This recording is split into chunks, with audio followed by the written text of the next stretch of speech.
Welcome everybody to the second in this series that we are having from Linda Castañeda, who is visiting scholar here at UTS in the Connected Intelligence Center. All of our events are on the KIC website, which you can see. I'll drop the link in if you missed Linda's first talk. But in the second one, entitled Digesting, Doing, and Dialogue, a lens for learning in a connected world, Linda is going to introduce us to part 2 of her current thinking, and she welcomes critical comments and feedback. So Linda, welcome again. Great to have you with us. Looking forward to today's talk. Thank you very much. Thank you very much, Simon. Let me organize my desktop. That is a bit disorganized, actually. Well, thank you very much for being here. And this is the second seminar of this series. First of all, well, I'm Linda Castañeda from the University of Murcia. The University of Murcia is in Europe. And actually, where is Murcia? This is a very important thing. Murcia is in the southeast of Spain, in this corner that you can see there. So if you want, every time we are there, so you're very welcome. Actually, I always started my conversations with you telling you that I'm originally from Colombia, I'm living in Spain, and now I'm in Sydney. So I'm trying to open my eyes as soon as possible. And I remember that when Simon and I started planning this series, we thought it would make sense to split it into two different kind of conversations. The first two seminars, the last one and this one, are conceptual. They are not about a particular technology or an educational practices. They are about the ideas that we have shaped and the way I think about technology, education, learning over my time researching. The following two seminars that I hope that you have time if you are interested and join us will be much more practical about things that we have done. And it's not only about what we but always it's about what we can imagine with this. So this is the reason, because these four seminars are educational optics. And I know if you remember, if you were here last seminar, I told you where I'm looking from, because it was the seminar about the prism. But in this seminar, this seminar is the lens, I want to try to explain to you what has shaped the way I see. I come from a continental European tradition of education through and thought, and from an educational technology perspective, but from the educational point of view. And that matters because I do not understand education as a treatment applied to individuals. That is most the tradition, the intellectual tradition that is more close to Australia and probably to the Anglo-Saxon part of the world. And that I understand education as a process involving formation, agency, participation, relationships, and the possibility of transformation through the entire life of a person. And I understand education as something people participate in, negotiate, build, and transform across relationships, experiences, institutions, and obviously time. And I want to show you that I have been thinking about learning technology for more than 20 years, and my view has changing along the way, thanks to many lenses. And I have used the lens of personal learning environments to look beyond the institutions and tools. I look the lens of teacher education, because I'm working in teacher education, for made practice impossible to ignore. I use the lens of digital competence to remember that access is not agency, and the capacity to act is always distributed. I use the socio-material lens to think on entanglements rather than separated elements of a system. And I use the lens of the critical tech to make him to try to talk about agency without ignoring the importance of power into this conversation.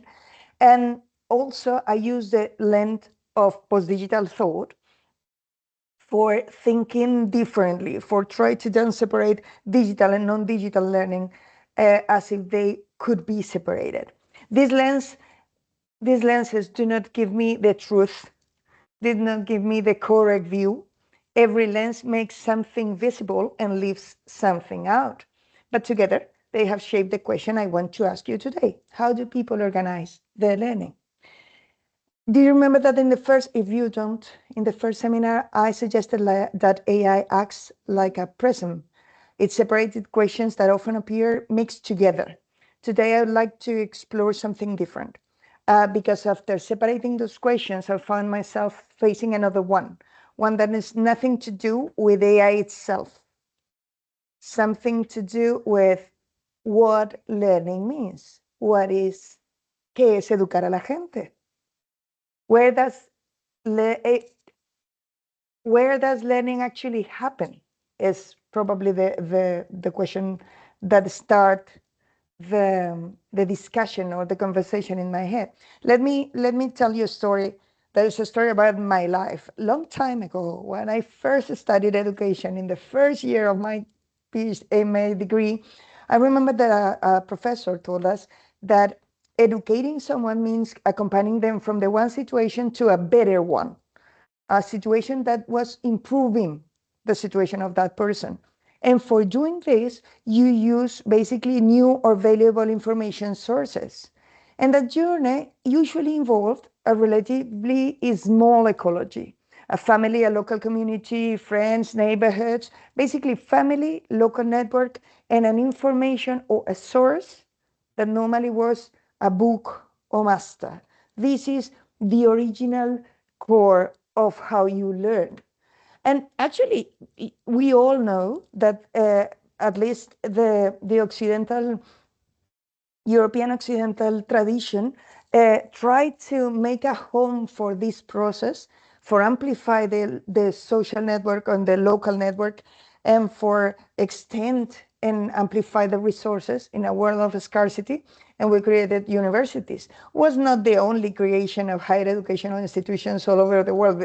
Instead, there are many others, older than universities even, but they are basically this model of a master giving some information, important source, to a pupil.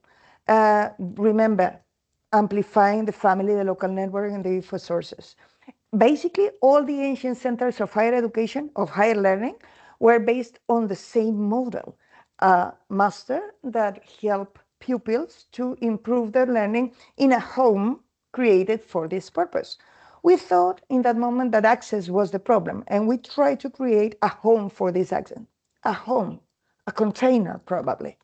When we got the digital world, and please be patient with this historical approach that I'm doing, when we take the digital world, we try to mimic these spaces that we have created in universities in the LMS, and we created our containers, WebCT, Moodle, Sakai, LRN.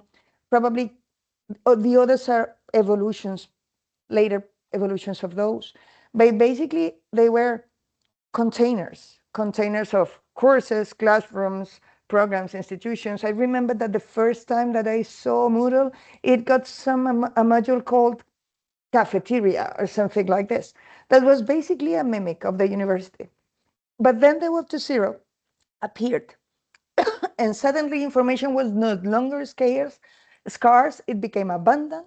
Knowledge was no longer produced only by institution or recognized experts. Anyone could publish, could connect, participate. And for the first time, learning was taking place in a world of informational abundance. I remember the discourse of pedagogical abundance. And we thought the problem was the abundance. And actually, in that moment, we start almost 20 years ago, 2024, we started to talk about personal learning environments. And personal learning environments were the first approach of personal learning environments was an evolution of LMS that was trying to collect in one place, again, in one place, or aggregate all our services, all the Web 2.0 tools that we were using for learning. We created Simbaloo. I remember the different desktops. I know if you're old enough with me, probably you also have had or have used one of those, because we thought that the connection was the opportunity. In that moment, many people from education started to explore personal learning environments, and we started to realize that the question was not about the what we can create under this concept of personal learning environments. What was the next tool? We realized that it was about openness, learner control, autonomy, interoperability, networks, multiple contexts, personal learning. The question became known through the concept. Personal learning environment was not the answer. It gives us, this concept gives us a way of looking, a lens. So we started to think on the difference between personal and personalized, because we realized that PLE was never a platform. We try exploring the personal learning environments.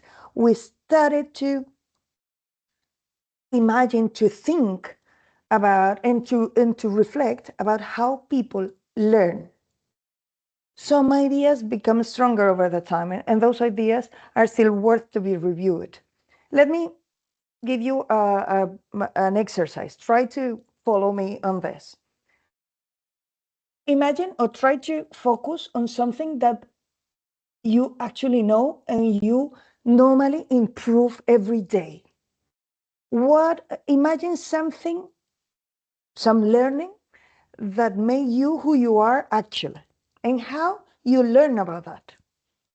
I think think on something that you genuinely know how to do, but you continuously learn more about. Not something you learned, something you are still learning. Where did you learn it? From whom? With that. By doing what? While you were thinking on your example, that I'm not going to ask you, I don't want that you show us, but I want that you conserve in your head. I want to show you something that my students show to me when I ask the same things. I ask them for showing me the places where they learn in general. And these are some of their pictures. This is a picture of one of my students. I asked them for, tell me, what is the space? Make a picture of the space and tell me, what do you have value in this learning space? How do you think this space affects your learning? What is the activity that you do? What are the three most significant elements of this space? And they give me some different answers. This is about, obviously, it's about one of the courses of the university, but this is about crocheting, because she likes to learn crochet, even if it's not from the university. And this same person told me that she needs to go to the beach for learning, for reading, for exploring some things. And it was very interesting. And this other student showed me one of the spaces was this, his desk. And also how she practiced piano. They are not students of music at the university. They are students of primary school teaching. And she also is a volleyball player. And she learned many things about from this space. So remember that we were talking about containers? Nobody mentioned an institution. Nobody. Nobody makes a picture of the entrance of the university. They use some spaces of the university, but they don't talk about us. Because basically, I think learning has always been less obedient as the idea we had. When we talk to people and we ask people about how they learn, when we try to explore, the answer is usually messy. It's not about they don't know exactly how they learn. They can talk to you about a colleague, a book, a mistake, a course, a conversation, a video, a student, a community, an experiment, all of them together as a socio-material entanglement beyond institutions. We have confirmed that learning is social material because it's not only about tools. Even two people using the same tools probably are learning in completely different ways. Learning is situated because it's personally and physically situated with people. And competencies are always situated and always contextualized. What we realize is that institutions organize teaching and people organize learning. PLE did not explain learning. It made learning visible, or at least for us, it made some aspects of learning very visible. For many years, people all over the world think personal learning environments were the object, but they never were. They were the lens. I have used personal learning environments, and many of our community have used personal learning environments as a lens for understanding that learning is organized, is not delivered. The problem is when you say learning is organized, is not delivered, you are saying learning as if learning were a simple thing. Yeah, and basically we have just said that learning is a combination, a sociomaterial entanglement full of constellation of full of resources and many things. So for it, we have tried to explore this learning using something that Simon recalled it in 3Ds. Even that is, and I'm going to talk more about them. The first D, the first aspect of learning, how people learn. We know that people learn digesting, reading in multimedia way, seeking and filtering, selecting, connecting, interpreting, questioning, making sense, not just consuming, not just being there, not just taking the information, not just accessing to it, not just being in my class, not just as attending the lectures, because access is not attention, because information is not knowledge, and because summary is not understanding. Learning requires to be there, but also doing. That is the second E. Knowing changes when we do something. Here is trying, making, writing, designing, solving, practicing, failing, iterating, even, not just producing. I every time that we say doing, we always, most of you probably have in your head, learning by doing, as the big quotation of John Dewey. And the reality is that John Dewey did not put on the table the learning by doing, just as producing. Is learning by reflecting when you learn something. Is learning by reflecting when you do something. The output is not the evidence of the learning. We need to make sense of what we learn and what we do. And the third D is dialoguing. We call it, we talk about this part of the personal learning environments as the personal learning networks. Learning is always having other people in it. It's trust, it's community, it's changing your opinion with the conversation with others, but it's also make your own opinion stronger in the deliberation. It's communicating. It's not just talking, it's explaining, it's questioning, it's challenging, it's being challenged and seeing through someone else's eyes. These three these three aspects are not stages or boxes and are not a checklist. Actually, they don't appear in an order and they are not always together. You can learn in the three ways, but you would be using only one of them or two. Many times depends on what you think is important.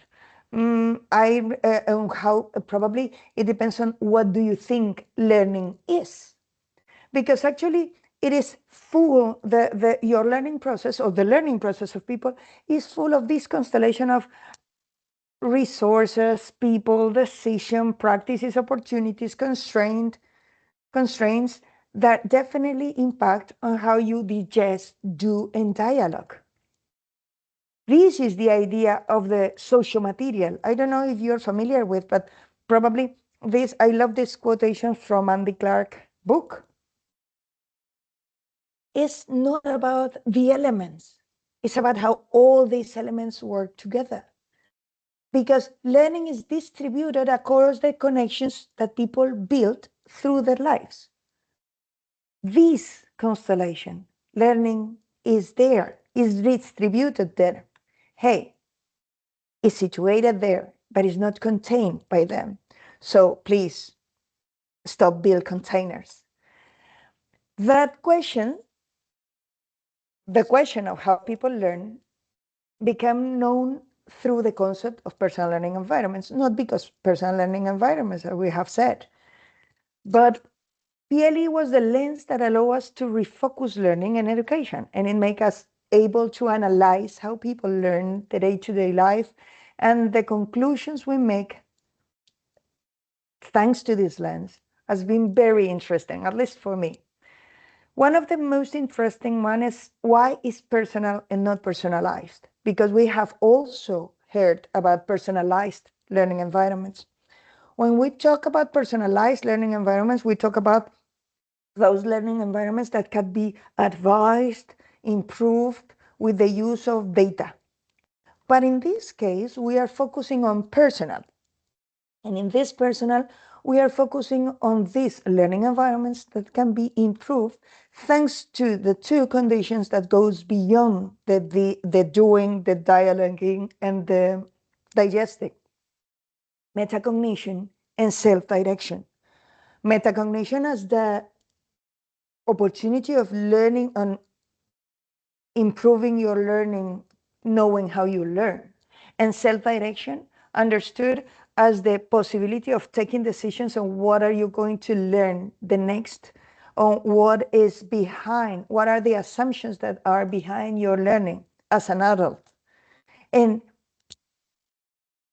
if the learning happens across the constellation of people, resources, practices, decision, the university cannot be the place where learning happens. It's not the place where learning happens. It's actually one place, an important one probably, but only one. The school is only one. Our courses should therefore not be designed as self-contained learning experiences. They should be designed to become meaningful parts of students' personal learning environments. Every course should help the constellation to be better, introducing people worth staying connected with, resources worth returning to, practices worth continuing, other opportunities that you can go for, and new ways to making informed decisions. In other words, the value of a course is not exhausted when the semester or the course ends. The success lies in how it expands and enrich the students' personal learning environments over the time. So as we said, the personal learning environment is not personal because it belongs to one individual. It is personal because the learner assumes responsibility for directing it. And this is nice. This is nice. This is a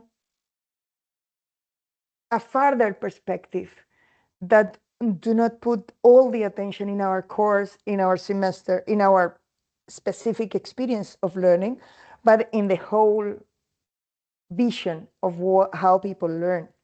And this is about agency. It's not only about get a precise skill in my course. You need to get this skill in my course. It's not even about improving this skill in this course. It's about creating spaces and opportunities for developing and enacting your skills in general. And of course, in this course, about this part of your skills. In this semester, about this part of your skills. But it's not only about these skills, it's about a bigger picture. Remember, we are trying to don't think on containers, or at least to try to think beyond containers. The real education outcome, our responsibility is then not simply to teach well inside the course, is to try to design learning experience that become meaningful parts of the student personal learning environments, as I have told you. So after almost 20 years working with the idea of personal learning environments, I thought I had become reasonably good at understanding how people organize that learning. Learning is distributed, learning environments are social material, agency matters, people organize, institution contribute, course, and the courses should strengthen PLEs. It's not a perfect understanding, but it's a good one. But when we think that we have all the questions, all the answers, definitely the questions always can change.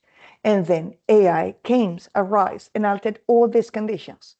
If you were here in the last seminar, we were talking about the possibility of the how to try to imagine that AI, instead of being just another tool, is a prism that helps us to refract the light of education. And we talk about these 7 dimensions. When we talk about these 7 dimensions, if we see the constellation of resources, people, practices, decision, opportunities, and constraints that we have used, if we think on how AI impact on them, we definitely need to think on how AI refract all of them with this, at least the 7 dimensions, and how these are impacting and are changing the perspectives and are refracting the idea of these 3 elements of the learning process of people. Until now, we said digesting means making sense of the world, searching, selecting, do you remember? But the problem is that AI now reads, retrieves, summarizes, translates, explains, and connects information at extraordinary speed. But the educational question is not whether AI can make sense of information. The question is, what does it mean for someone to develop in understanding when the first interpretation is no longer comes from them? I think that shifts our attention.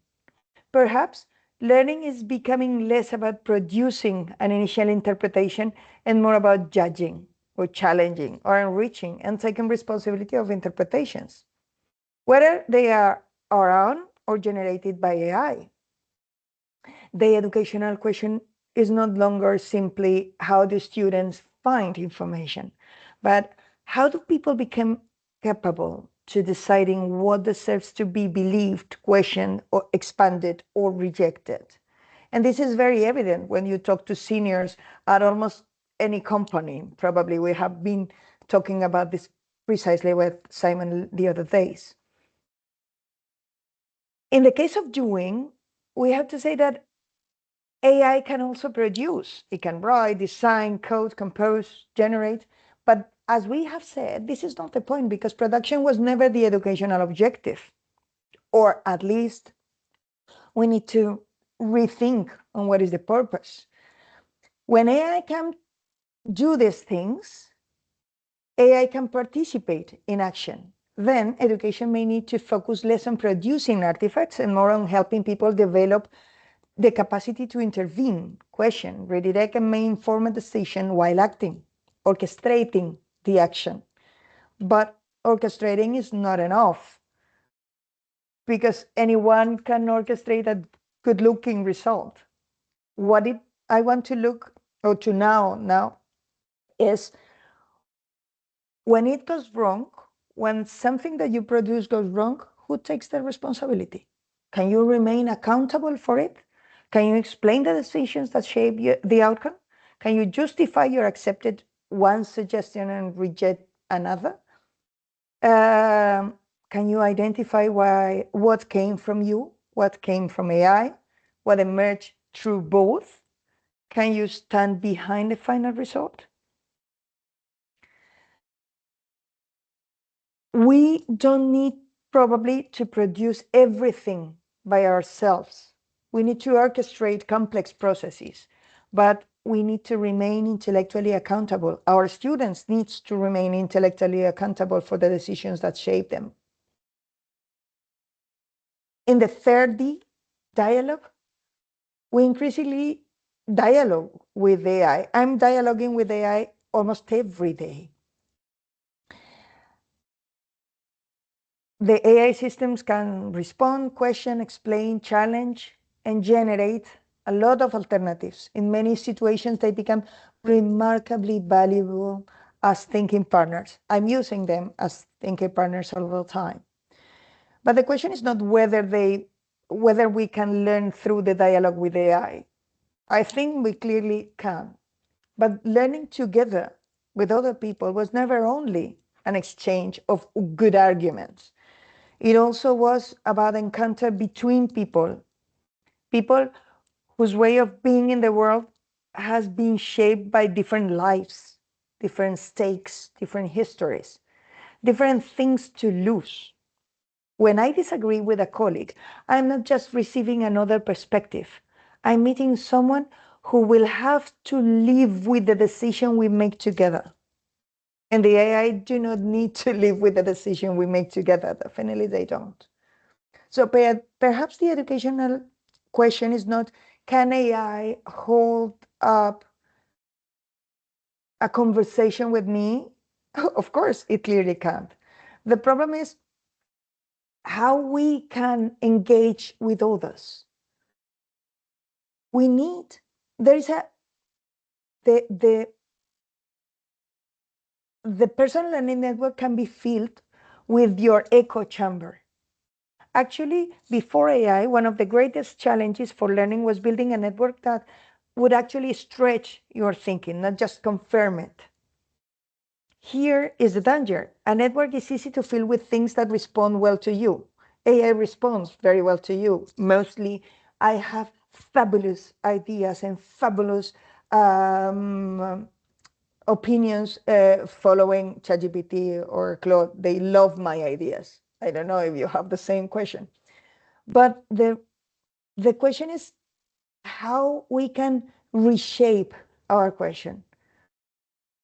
But the risk is not that the AI enters in our personal learning network. It does. Our colleagues use AI and they are in our personal learning networks. Our students are using AI. We are using AI. The risk I think is quieter. The risk is that the easiest voice to keep talking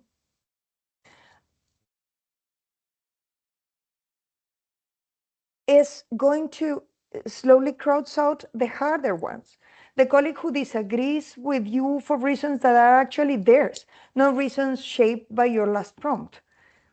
The design question is, can be the AI in my network? The AI is in my network, but is my network still containing someone who can surprise me for reasons that I have nothing to do with what asked for? AI has not changed the fundamental dimensions of learning. It has changed what each of them demands from us. The lens, from my perspective at least, still works. What has changed is what becomes visible through this lens. We still think that they are not containers, but we are still thinking about agency.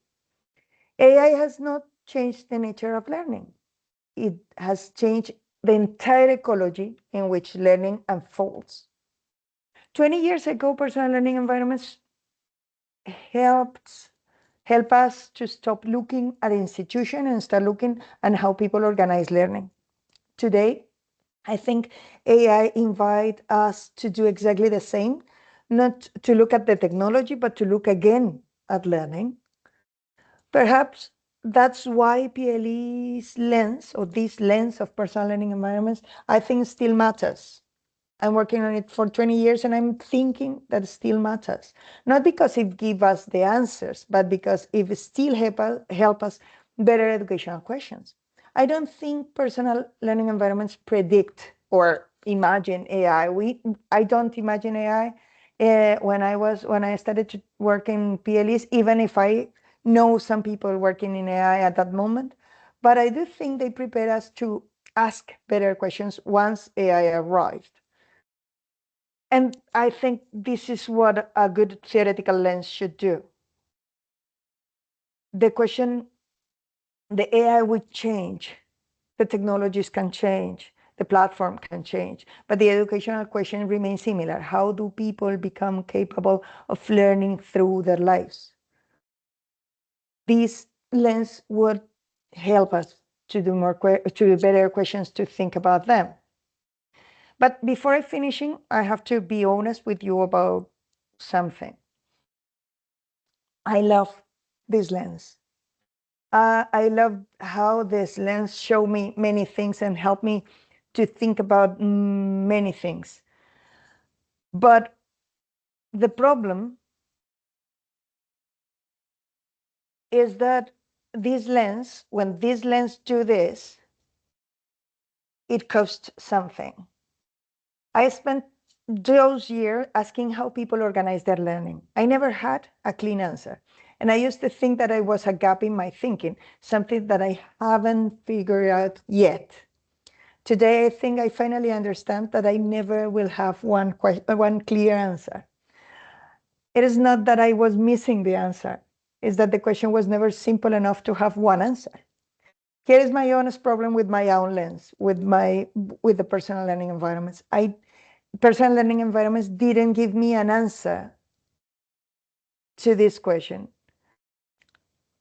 And when I'm asking you, when I'm showing you this 3D model and I'm trying to explain to you what this 3 dimensions brings to the conversation, I'm inviting you to take this lens. But I think they bring more questions and less answers. And this is not a simple thing. This is not a small thing. It's not free either. You know, when I was preparing this seminar, I was thinking on a simile, I don't know, and how to make an example on what I'm presenting on this lens. And I thought on the progressive lens. I imagine that some of you use progressive lens, those that have different, I don't know how to say that, different transformations in different places of the lens. You know, when the first time that you wear progressive lens, everything blurs at the edges. You misjudge a step. Reading feels harder before it feels better. And most people in that first week are tempted to go back to the simple pair, the pair of simple lens. But nobody who's worn progressive for a year goes back. Because once you have had a lens that lets you see near and far, close and wall, at the same time, the simple lens just doesn't feel like clarity anymore. It feels like missing half of the room. This lens, the personal learning environments, is like that. It will cost you the easy answer you had before. Wear it anyway. This is my invitation. Give it the time and that a new pair of progressive eyes, a progressive lens deserves. Some complexity is not the way of seeing clearly, but is the way of trying to see more profoundly. This conversation has been some of this conversation has been created on unfolding during the last few years, and some of the papers and projects that I have been working on and that are related to this are in my website. So if you like to continue it, you will find it in there in my website. So thank you very much. And I hope you are still exploring with me the educational optics. All right, great. Thank you very much, Linda. As before, stunning graphics, and I'm starting to tune into your sort of highly visual wash of ideas that you present, and sort of sensing the thread through that, which is very different. I love it. I think the word you were looking for was multifocals. This is what I have. And you're absolutely right. When you first get them, you feel a little bit disoriented, and you're trying to figure out how to focus at different things and so forth. So yeah, in Spanish we call In Spanish, we said multifocus when it gave this small square in the middle. There's old ones that had a small square. This is multifocus in Spanish, but the progression, as they are not small squares, they are progressive. But yeah, Yes, that's all. Yeah, All but right. we are in some ages we're wearing them. Okay, so who would like to react to today's talk first, or share a thought or a question um, to kick things off? Just stick your virtual hand up and form an orderly line, I please. put my real hand. Yes, Jen, go for it. Real hand. That was so fascinating, Linda. And I think there's a lot of resonance, I think, with the ideas of that entangled kind of way of conceiving learning and not being containers, and the reflection that it's not just, technologies like LMSs, it's actually the nature of how curriculum is being structured now. There's so much more about that, way of actually putting things into structures, as if the structures can actually do the richness of what you're describing. They never can. But also being an educator like you for a long time and worked with people developing their ideas about learning. The challenge, I think, and I think you've actually named it beautifully, is how do you actually move to that more sophisticated idea of judgments and being able, it's a developmental process, isn't it? And how do we actually shift the developmental process so you actually can start to kind of engage with that early as you grapple? And I'm not even sure what that feels like, but it's just something that I kind of think is quite a challenging leap. So, I'm not arguing for foundational knowledge having to be built on, but there's certainly the idea of the developmental phase of coming to know, coming to kind of develop, and AI can help that. But I think all of us as sophisticated learners and users of AI can make the judgments, but it's just so difficult, I think, for people that are lower, who are still developing their ideas. So that was a lot of thoughts, but I'm not sure whether that's a response. I'd love to have a response from you. Jen, your question reminds me something that happened the first time that I work on exploring the personal learning environments of my students. It was amazing because it was very. It shows me how connected and how this small term that I started to explore was bigger than I can imagine. I'm working with my students all the time with a week task. Every week we do a task and we make something and we develop things. And in the end of the year, in the end of the semester, I ask to my students to complete a questionnaire. Yeah. What of the things that you have done this semester are going to be useful for you in your future? Long lists, a lot of lists of immense list of all of them. Next question. What have you learned? What is the most important thing that you have learned in this course? They were studying social education, that is kind of non-formal education in Spanish. Yeah. And 30% of them told me nothing. I haven't learned properly, nothing. And I was like, what? But you have a long list of things that you're going to continue using, but you tell me that you're not learning nothing? And then I have talked to some of them, and they told me, no, because I didn't learn by heart, nothing at all. So for them, learning is about learning by heart. And it was extremely shocking for me, but it was important because you need to remember that it's an extremely complex question because you need to start talking with people about what is learning for them. But you need also to start creating with them a common understanding about what is learning, what means to learn. For example, at the university, we cannot pretend that chemists imagine that learning is the same as philosophers, because they are not, because the competencies are situated, but competencies are connected with the content. So this particular knowledge and this particular creation or co-creation of meaning is important between humans for trying to extract what is the most important thing that we can explore in education.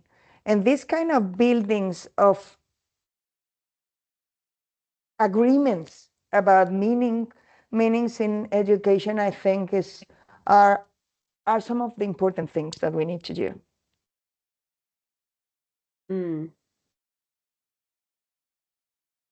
I was just going to make one more comment, but I'll go after Lisa. It's related to what you said, but I'll. Thanks, Linda, All for right. your talk. Yeah. Go for it, Lisa. Yeah, thank you.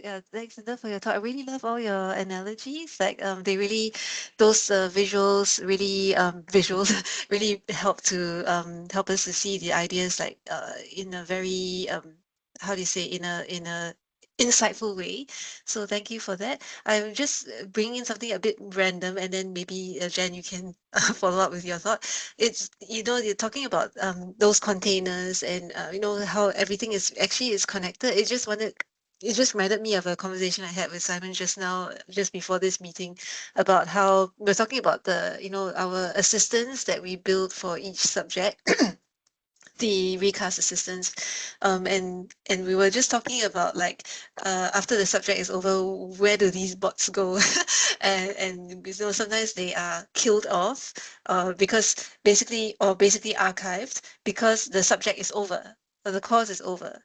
So it's like, okay, that's done and dusted. So this assistant can also go and it can go and be archived and go back on the shelf.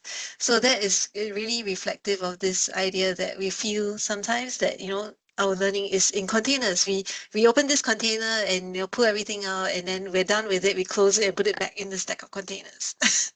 So And yeah, I just remember, that. and I remember that the last seminar of the PhD students that we have been together, we have explored the question of why students, neither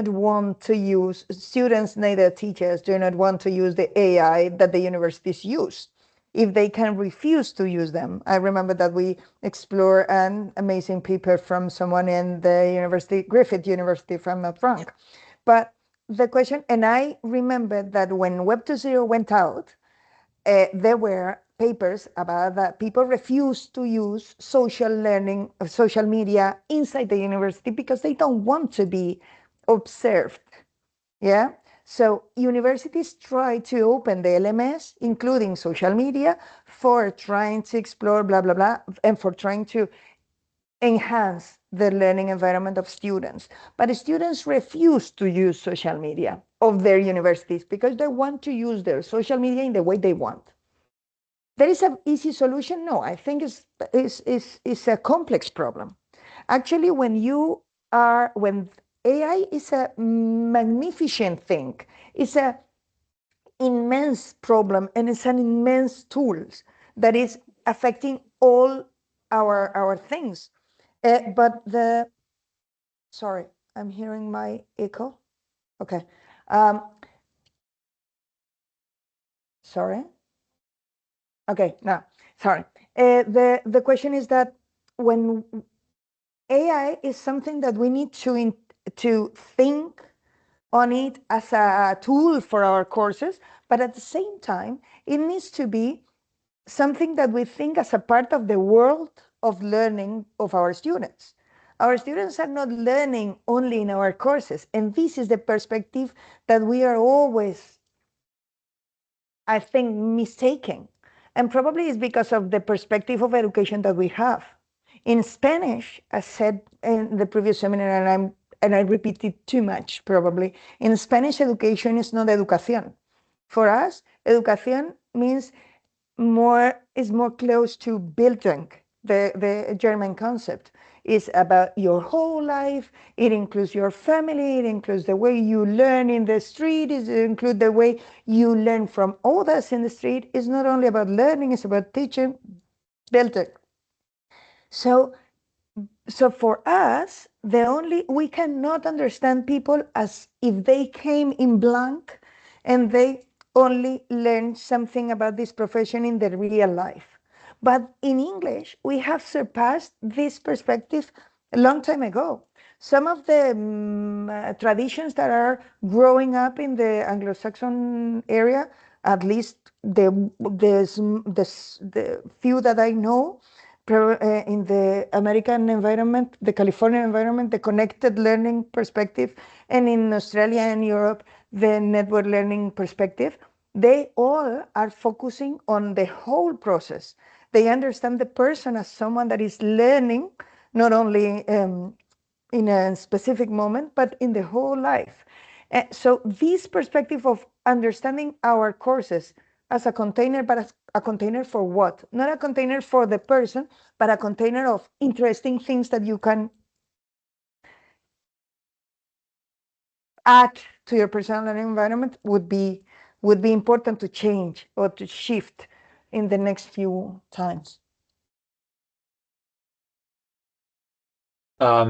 Jan, did you want to come back to your thought that you had been brewing, or has the moment passed? No, it's just very briefly. I think it's that if that idea of returning to what learning is the thing. And I mean, I do agree. I mean, I think pondering that with our students is fantastic, but it's also that whole idea of starting from where they are. And that, you know, there's a lovely paper by someone called North Edge years ago that was planning excursions from where you need them to get them to go, but from starting where they are. And I did wonder whether the idea of using some of those ideas like learning on the beach, you know, things that people become expert at, become able to make judgments about that have come from their lived experience, might be a way of actually then a pathway back into thinking about learning from, well, you have got sophisticated ways of judging some environments. How do we start to bring that into your environment of this particular discipline or whatever it is? And yeah, so just trying to think that through a little bit. So It's probably not you cannot formalize. It's also done. I don't imagine that we can formalize the informal. We cannot formalize the way people learn in the beach or the way people learn in the street. Yeah. But we need to continue to make less evident the container and thinking more in the continuum. And this would help us to enhance our perspective of our pedagogy and also to enhance the perspective of our students about their learning and the professional judgment.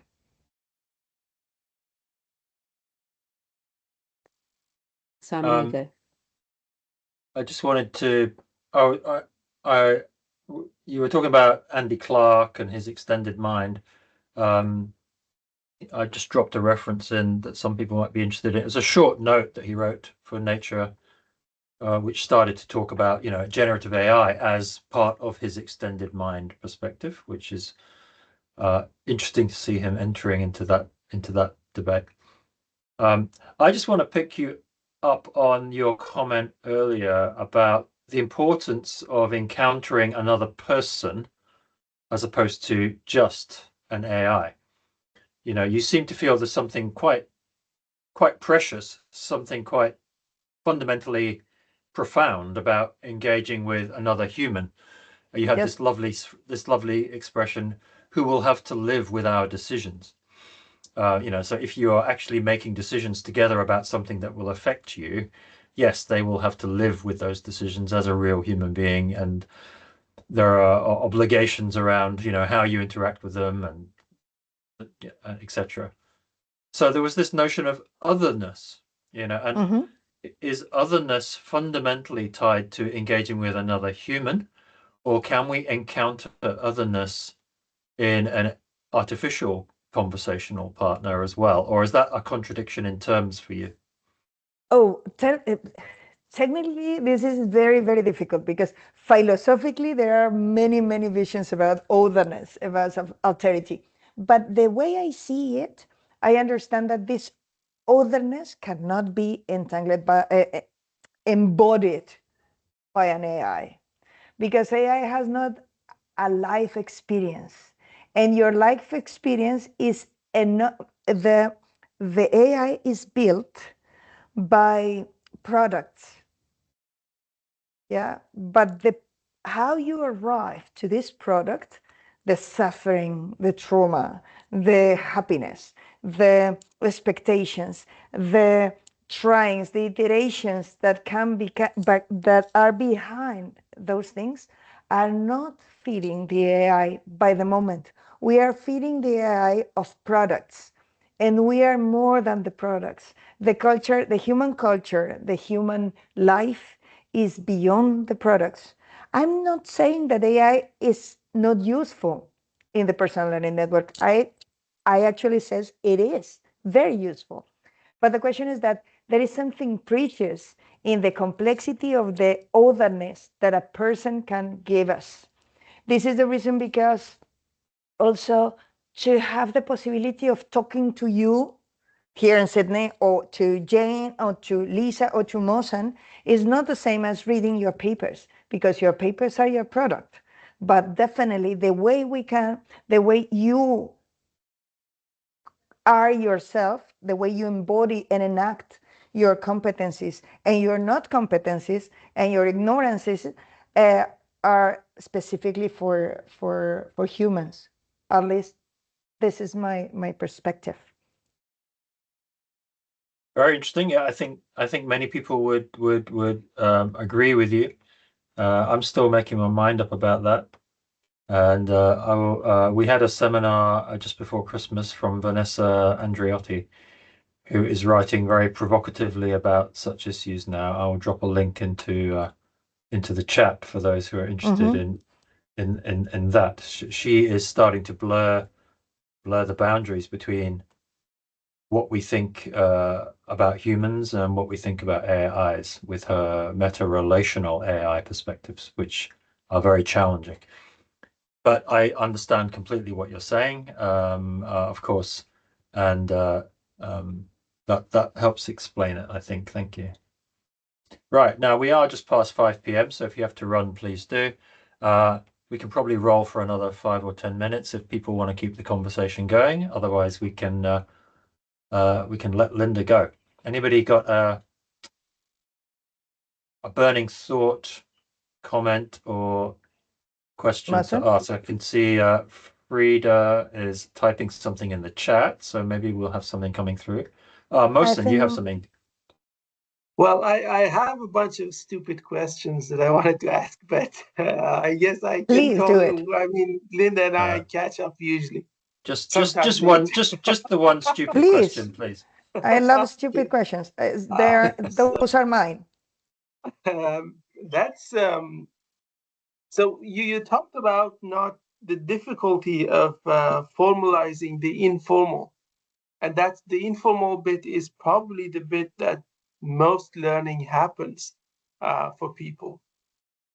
Now, with the formal education, we have these milestones and that you reach, like when you go through a subject, you do some stuff, and then you're graded, and now you've passed, and we know that you know the stuff.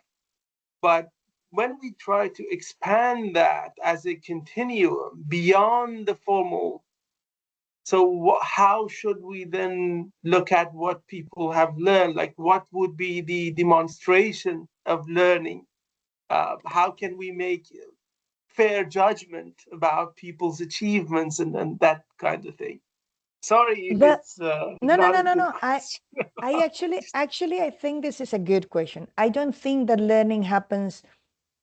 One of the things that I'm been thinking a lot in those days is that learning is happening actually in between the social material fabric. Yeah, actually it's happening in everything that happens there. The formal and the informal things are not happening in different places. They're happening actually at the same time. It's a post-digital perspective. We are not, my students are not focusing on my knowledge only when they are in my class. Actually, they are in my class, and probably they are thinking in 20 other different things. Yeah. And probably they are not thinking even in my course. But some of them, yes. And some of them are in the bus going home and thinking on my classroom.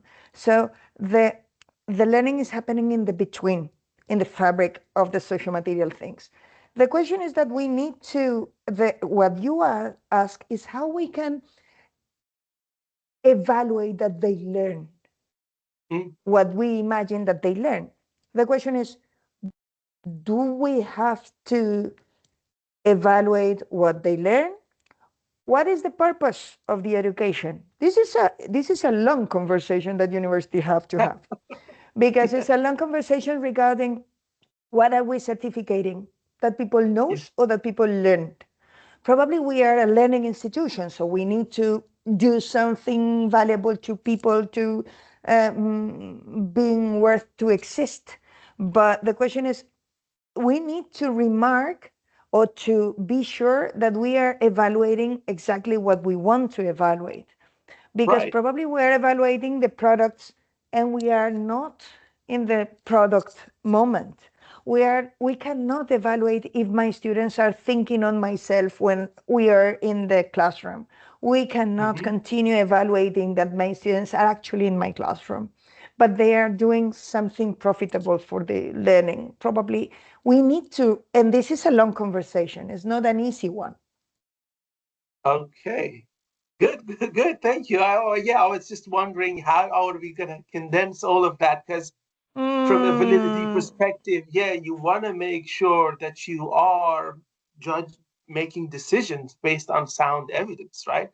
And that is going to be very challenging. Sure. Yep. Actually, it is.